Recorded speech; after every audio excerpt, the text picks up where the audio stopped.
Hello everyone, welcome back to my channel. It's your girl Deola and I'm back again with another tutorial. And if you are new to my channel, it is so good to have you here.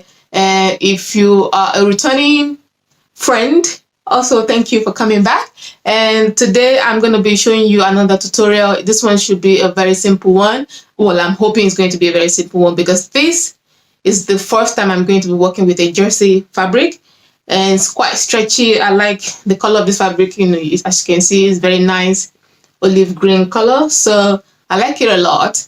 But I'm just hoping that this fabric is not going to be too difficult to work with because I've not used it before. So yes, I mean, there's always a first time for everything, so I'm willing to give it a go. Today I'm going to be using a dress that I already have as my pattern because the dress actually is a perfect fit for me, so I'm going to be using that as my pattern to sew this. So without further ado, let's just jump right into today's tutorial.